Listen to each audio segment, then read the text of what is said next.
Selamat malam jemaat yang dikasihi dalam Tuhan Yesus Kristus.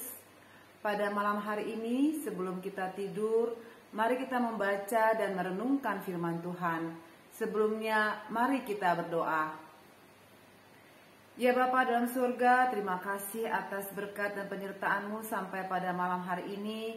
Kembali kami datang bersekutu mendengarkan firman-Mu ya Bapa. Biarlah Roh Kudus-Mu yang menerangi hati dan pikiran kami agar kami dapat mengerti firman-Mu dan kami dapat lakukan firman-Mu dalam kehidupan kami sehari-hari. Dalam nama anak-Mu Tuhan Yesus Kristus kami telah berdoa dan mengucap syukur. Amin. Jemaat yang dikasihi Tuhan Yesus Kristus, pada malam hari ini kita akan membaca firman Tuhan dari 1 Raja-Raja 17 ayat 7 sampai 24 dengan judul Memberi dari kekurangan. Di bawah perikop Elia dan janda di Sarfat. Tetapi sesudah beberapa waktu, sungai itu menjadi kering, sebab hujan tiada turun di negeri itu. Maka datanglah firman Tuhan kepada Elia, "Bersiaplah, pergi ke Sarfat yang termasuk wilayah Sidon, dan diamlah di sana. Ketahuilah, aku telah memerintahkan seorang janda untuk memberi engkau makan." Sesudah itu ia bersiap, lalu pergi ke Sarfat. Setelah ia sampai ke pintu gerbang kota itu, tampaklah di sana seorang janda sedang mengumpulkan kayu api. Dia berseru kepada perempuan itu, katanya, "Cobalah ambil bagiku sedikit air dalam kendi, supaya aku minum." Ketika perempuan itu pergi mengambilnya, ia berseru lagi, "Cobalah ambil juga bagiku sepotong roti." Perempuan itu menjawab, "Demi Tuhan Allahmu yang hidup, sesungguhnya tidak ada roti padaku sedikit pun, kecuali segenggam tepung dalam tempayan dan sedikit minyak dalam buli-buli. Dan sekarang aku sedang mengumpulkan 2-3 potong kayu api. Kemudian aku mau pulang dan mengolahnya bagiku dan bagi anakku. Dan setelah kami memakannya, maka kami akan mati." Tetapi Elia berkata kepadanya, "Janganlah takut, pulanglah, buatlah seperti yang kau katakan. Tetapi buatlah dahulu bagiku sepotong roti bundar kecil daripadanya, dan bawalah kepadaku.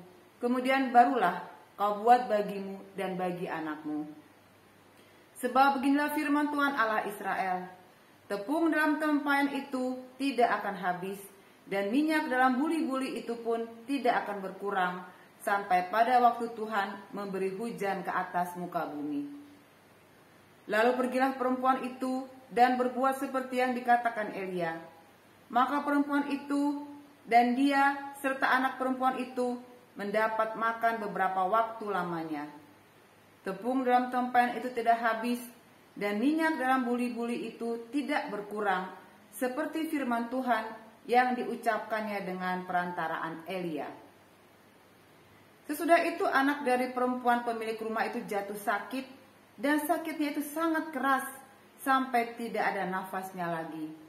Kata perempuan itu kepada Elia, "Apakah maksudmu datang kemari ya abdi Allah?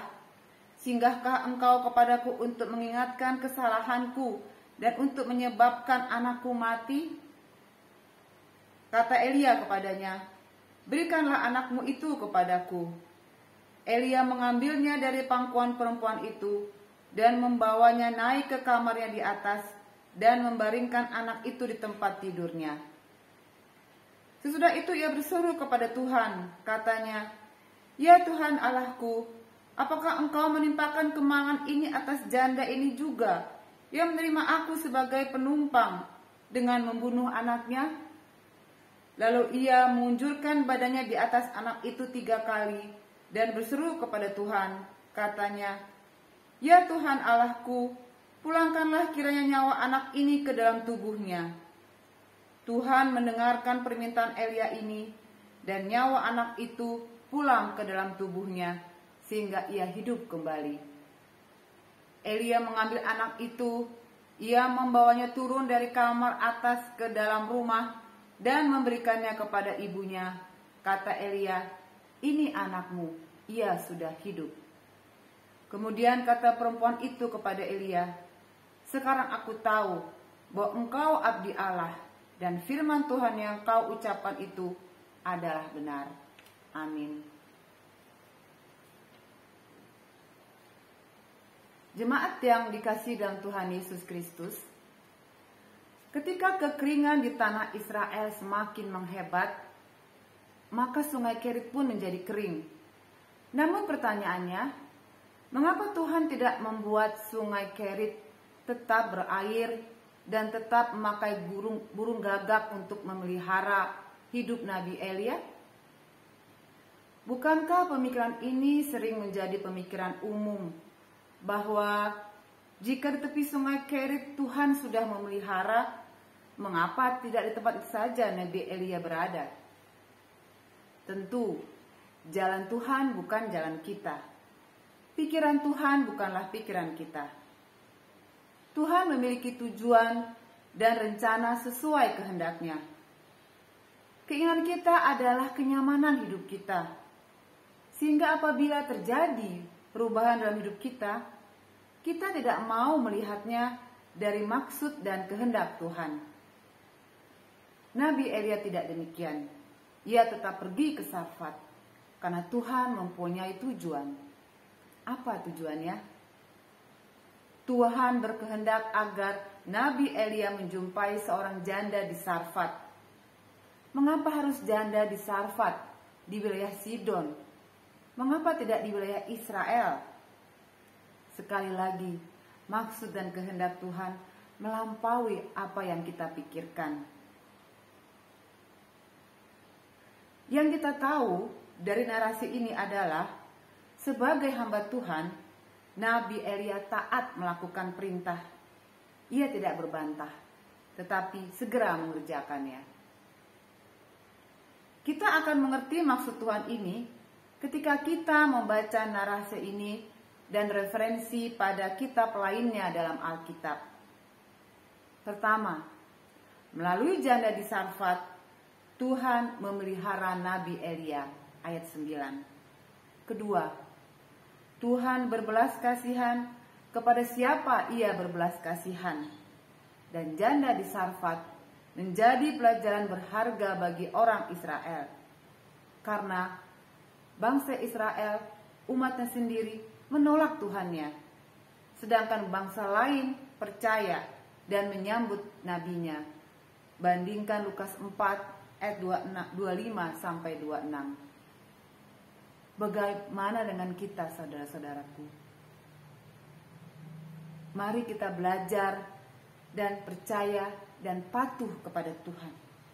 Apapun yang terjadi dalam kehidupan kita, jangan kita kehilangan kesetiaan kita kepadanya. Tuhan memiliki banyak cara untuk memelihara Nabi Elia. Dari sungai Kerit sampai janda di Sarfat. Demikian pula dengan diri kita. Yang terpenting adalah kita harus percaya dan patuh. Kerjakan segala sesuatu yang terbaik sesuai kehendak Tuhan. Ketaatan dan ketidakkhawatiran adalah kunci mengubah situasi yang buruk menjadi penuh berkat. Amin. Mari kita berdoa. Ya Bapa dalam surga, terima kasih atas firman yang telah kami dengarkan dan kami renungkan. Biarlah Bapa kami dapat menjadi patuh dan setia kepadamu. Karena kami yakin seperti janda di Sarfat, bila kami melakukan kehendak-Mu, maka kehidupan kami pun menjadi penuh berkat. Ya Bapa, sebentar kami akan tidur dan beristirahat. Biarlah Bapa kami dapat tidur dengan nyenyak dan besok kami bangun dengan kekuatan yang baru. Ampuni ya Bapa semua dosa-dosa dan kesalahan kami. Semuanya ini kami minta melalui nama anak-Mu, Tuhan Yesus Kristus, Tuhan dan Juru Selamat kami yang hidup. Amin. Selamat malam jemaat. Tuhan Yesus memberkati.